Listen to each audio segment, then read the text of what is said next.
Côte d'Ivoire. Protestation contre un troisième mandat du président Alassane Ouattara à Milan, en Italie. Comme vous pouvez le constater, et ce à l'instar de leurs compatriotes en Côte d'Ivoire, en France, au Canada, en Angleterre, aux USA et j'en passe, les Ivoiriens se sont donné rendez-vous le samedi 5 août, à 2 mois des élections présidentielles, pour s'opposer à la candidature du président Alassane Ouattara. Ils sont venus de toutes les régions, même du sud lointain, pour exprimer leur désaccord devant la gare ferroviaire centrale de Milan. C'est une foule agitée dont chacun semble être gravement touché par cette candidature surprise du président Alassane. Écoutons quelques motivations. Di questa manifestazione, però la causa che ci riunisce qua oggi è una causa comune a tutti i paesi africani, per dire no all'eternizazione al potere.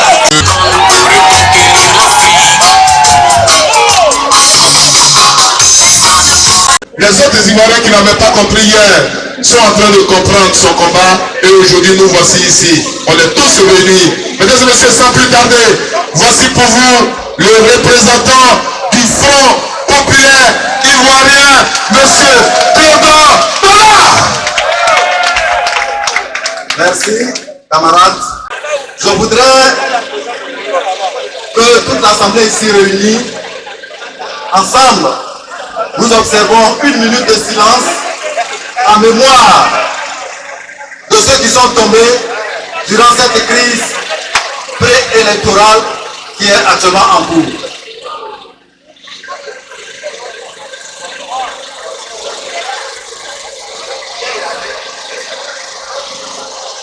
Merci. Comme vous l'avez déjà entendu sur ce plateau, nous sommes réunis ici parce que nous ne sommes pas d'accord avec ce qui se passe au pays. Ouattara, il a un problème avec la Constitution. C'est-à-dire que lui, pour venir au pouvoir, il faudrait qu'il essaie de torpiller la Constitution pour être au pouvoir. Et là, nous ne pouvons pas accepter cela. Ils disent que c'est le premier mandat de la 3e République. Et là, c'est ce qu'on appelle torpiller la Constitution. Nous disons non, que trop c'est trop, parce qu'au sein du RHDP, si les cadres du RHDP ne sont pas en mesure d'être candidats, ça veut dire qu'ils ont échoué. Nous disons que quand on a échoué, on dégage. Depuis lors, nous disons aux chefs d'État africains d'arrêter de torpiller la Constitution. La coordination de Parma et vice-président du COJEP en Italie, ma joie est grande en ce jour de voir que tous les Ivoiriens se sont réunis. Nous sommes contre le 3e mandat du président Alassane Ouattara. Nous sommes arrivés à un point pendant 10 ans. Nous avons assisté à beaucoup de choses. Quand on aime son pays, on cherche à réconcilier les enfants de ce pays. On n'envoie pas les Ivoiriens en exil. On n'emprisonne pas les Ivoiriens. Non à la violation de la constitution ivoirienne. Nous ne sommes pas d'accord aujourd'hui. Moi, je suis Jonas Samoussou. Je suis béninois et je fais partie du CODAI, la communauté de la diaspora des Africains en Italie. Pratiquement, nous soutenons le panafricanisme et le mouvement de tous les Africains qui ont à cœur la cause des Africains. Et nous voudrons que tous nos dirigeants respectent ce qui est la constitution de nos pays. Ce qui se passe chez nous, dans la sous-région, et c'est la même chose qui se passe aussi dans les autres régions. En délégation d'Africains de Florence, je crois que la cause est noble et nous ne pouvons pas ne pas être là. 1. L'Afrique a ses valeurs. La parole donnée est sacrée. Lorsqu'on dit qu'on s'en va et on revient dire qu'on reste, ce n'est plus un Africain bon tête. C'est pourquoi, en tant que Béninois, du quartier du Bénin, je crois qu'il faut se lever ensemble avec nos frères de la Côte d'Ivoire pour dire non à cette machination, dire non à cette ruse que souvent les pouvoirs en place manigancent pour pour reprendre souffle et continuer à tuer le peuple. Le second aspect concerne la synergie panafricaine. Il n'est pas normal qu'une lutte soit menée par les Ivoiriens et que les Béninois ne soient pas présents. Il s'agit de l'Afrique et nous devons être unis, seuls comme un seul homme, pour combattre cette injustice qui continue de faire cours de notre pays, de notre Afrique. Je suis Agnès, je suis ici aujourd'hui, je suis un membre du PDCI, je suis là pour dire non au troisième mandat d'Alassane Dramane Ouattara, parce que la constitution d'un pays, c'est la dignité du peuple. Il ne doit pas bafouer la dignité de notre pays. On sait ce qu'il a, on lui dit merci, mais qu'il nous laisse en paix. On ne veut pas que nos parents meurent là-bas. Parce qu'on sait comment ça va aboutir. Je suis ici ce matin en train de parler au nom de mes frères élus, comme il le disait tantôt, de tous les cyberactivistes de Paris qui parlent au nom de l'opposition ivoirienne. Oui, chers Ivoiriennes, chers Ivoiriens, M. Ouattara est en conflit perpétuel avec la loi ivoirienne. M. Ouattara est tellement en conflit avec la vérité, il faut le dénoncer. Il faut dénoncer M. Ouattara devant toutes les chancelleries internationales. Voyez-vous, dans toute l'Europe, nous avons tous les Ivoiriens qui manifestent pour ce troisième mandat que M. Dramane Ouattara veut toujours exercer. Mais nous disons non. Nous disons non parce que depuis son arrivée au pouvoir, la Côte d'Ivoire est meurtrie. C'est un coup d'État anticonstitutionnel. Nous ne sommes pas d'accord. Nous ne sommes pas d'accord pour ce troisième mandat. Aujourd'hui, nous sommes déplacés, tous nombreux, pour représenter notre pays. Il a fini ses 10 ans de mandat, il a fait ses 2 ans, libère le pays, on va aller à la paix, libère les prisonniers politiques, libère les militaires, libère les Ivoiriens, faire rentrer les Ivoiriens qui sont exilés. Il faut qu'on batte à la paix, nous sommes les enfants d'un seul pays. Vi porto un saluto del Partito Socialista Italiano. Sono qui per testimoniare il nostro impegno in Italia come altrove nel dare voce a tutti coloro cui vengono negati diritti e interessi fondamentali. In marzo il vostro presidente Ouattara aveva detto che è giusto far largo ai giovani e lasciare che le giovani generazioni facciano la politica. Bene, Monsieur Ouattara, écoute-moi. La Constitution n'est pas pour jouer. La Costituzione non è solo un pezzo di... E per questo noi socialisti siamo al fianco nella vostra battaglia. Notre présence, notre mobilisation en cette place historique à Milan, en Italie, procure à nous une satisfaction de retrouvailles et en même temps nous procure des douleurs.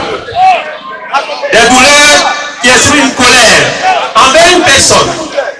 Cette personne qui dirige aujourd'hui la Côte d'Ivoire, un homme par lequel tout le malheur de la Côte d'Ivoire est arrivé. Et malheureusement, le malheur de la Côte d'Ivoire persiste. Cet état de fait, nous ne le disons pas assez. Et nous pensons que nous devons le dire maintenant haut et fort. Monsieur Ouattara est le problème de la Côte d'Ivoire. Souvenons-nous à la disparition du président Houphouët-Boigny.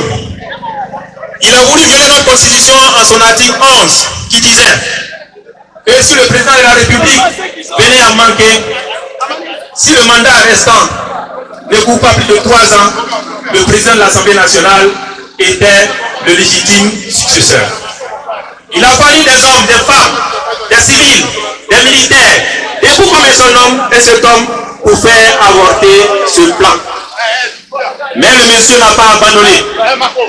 Il a continué en usant stratégiquement et de façon insidieuse des stratégies, des propos, en prenant en otage nos parents du Nord pour une cause qui n'était pas les leurs. Pour une cause qui n'était pas les leurs. la cause du Nord n'a pas été défendue aujourd'hui par le président Alassane Ouattara. Il nous a prouvé.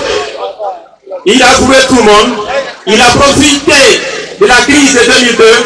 Il a fait signer des accords partout dans toutes les capitales du monde. Et il est devenu ce qu'il est devenu. Il est devenu le président de la République de Côte d'Ivoire. Aujourd'hui, il veut violer encore notre constitution en ses articles clés pour se maintenir au pouvoir. Notre liberté qui a été acquise à un grand prix au prix du combat de nos grands-parents, au prix du combat de nos pères et mères, au prix du combat de nos aînés. Ces acquis de la démocratie sont en train d'être bafoués, piétinés, tripotés, emprisonnés, pris en otage, violentés et violés en Côte d'Ivoire. C'est pourquoi ce matin, nous sommes là pour dire que la Côte d'Ivoire, oh pauvre Côte d'Ivoire, quelle d'hospitalité. Tu es devenu comme poulet sans propriétaire dans la mer des gens. On considère la Côte d'Ivoire comme poulet sans propriétaire. Mais nous sommes là pour dire que la Côte d'Ivoire n'est pas poulet sans propriétaire. La Côte d'Ivoire a un propriétaire et c'est le peuple ivoirien que nous sommes. En Côte d'Ivoire, la femme donatrice de vie s'est levée, mais le Satan n'a pas fléchi chez nous. Il les a pris, il les a mis en prison. Nous sommes là ce matin, au nom de toutes les femmes de l'Afrique et de Côte d'Ivoire, pour dire à Ouattara de libérer nos femmes, de libérer nos mamans, de libérer nos soeurs, de libérer les femmes qui se sont levées au menu, rien que pour dire, laissez tranquille la Côte d'Ivoire, nous ne voulons pas de sang qui coule encore, nous ne voulons pas que vous puissiez tripaturer notre constitution, notre loi fondamentale, le socle de notre pays. Voici ce qu'elles ont commis comme crime. Le combat ne fait que commencer. Je suis venu en Italie pour délivrer 3 messages. Le premier message, c'est qu'il y a un monsieur qui se fait appeler Alassane Draman Ouattara qui a déclaré la guerre aux Ivoiriens. Je vais vous dire aussi, dans les jours à venir, qu'est-ce qu'il nous reste à faire pour démontrer à M. Alassane Draman Ouattara que la Côte d'Ivoire qu'il dit diriger, il ne la connaît pas. Je lui dis ce qu'il lui reste à faire. Un homme politique doit être reconnaissant. Tu étais en exil. Vous étiez tous en exil. Laurent Gbagbo est advenu au pouvoir. Et il a dit, je suis le président de tous les Ivoiriens. Je permets à ce que tous les Ivoiriens rentrent dans la Côte d'Ivoire. Et il a fait rentrer M. Arikona Bédié. Et il a fait rentrer M. Alassane Draman Ouattara. Et il ne s'est pas arrêté là. Lorsque son pays a été attaqué, ce monsieur a dit, ou bien je lutte pour les intérêts personnels de Laurent Gbagbo et de sa femme et de ses enfants, ou bien je lutte pour toute la Côte d'Ivoire. La rébellion a attaqué mon pays. Mon armée n'a pas été capable de vaincre la rébellion. Si je suis malin pour sauver ma patrie, je demande aux rebelles de rentrer dans la patrie, de rentrer dans la République, de prendre la primature pour que mon pays vive. Il l'a fait. Il l'a fait. Il l'a fait. Il l'a fait. C'est la vérité. Les paroles qui sont ici. Et il ne s'est pas encore arrêté là. Parce que dans la continuité, vu que ces jeunes gens, ces jeunes Ivoiriens avec qui nous nous trouvons sur cette place, ont pris les armes à cause de cet monsieur, monsieur Laurent Gbagbo a dit, peut-être que pourquoi on boucle la boucle, je vais permettre à ce monsieur de se présenter à l'élection présidentielle et puis la paix sera définitive dans mon pays. Et c'est ainsi qu'il s'appuya sur l'article 48 de la Constitution du 1er août 2000 pour faire de M.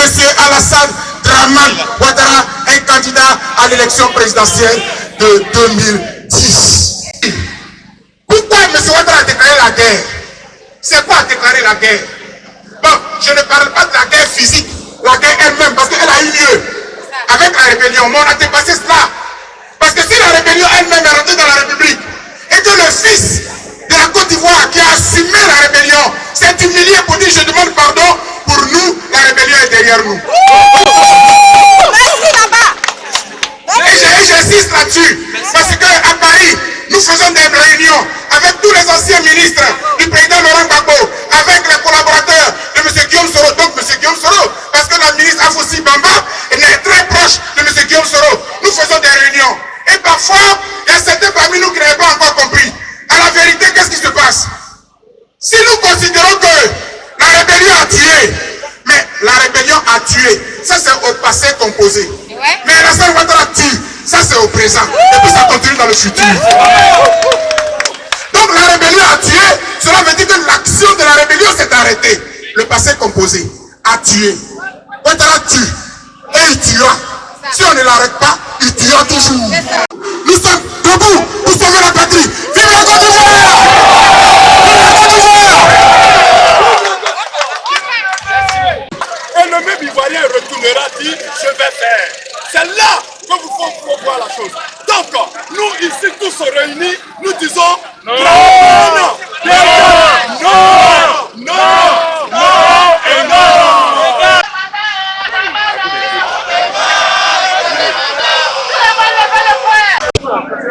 Ouattara, tu as fait 2 mandats, on dit on est fatigué. Ça fait quoi? Ouattara, on est fatigué, ça fait quoi? Peut-être qu'il ne comprend pas français. Qui va Djoula là-bas qui va venir parler à Djoula là-bas? Au-delà des faits, ces interventions amènent à s'interroger sur ce qu'il y a de si doux dans le pouvoir étatique en Afrique. Au niveau de la chefferie de village, de la mairie, de la députation, de l'État, l'occupant du fauteuil refuse de le libérer, passant même par tous les moyens pour s'y agripper, moyens allant jusqu'aux effusions de sang où les victimes proviennent des couches civiles, des innocents qui n'ont de soucis que pouvoir s'assurer au moins un repas en journée. Et pourtant, ce fauteuil a été successivement occupé par plusieurs personnes et le sera par plusieurs autres. Pourquoi alors commanditer la mort de l'autre, hommes et femmes faits à l'image de Dieu? Pourquoi?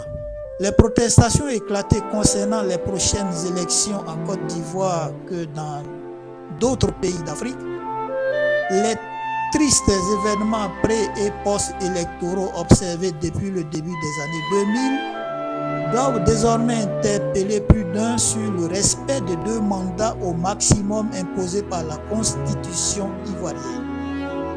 Oui, 2 mandats ou 10 ans, après lesquels le relais doit être passé à une autre personne.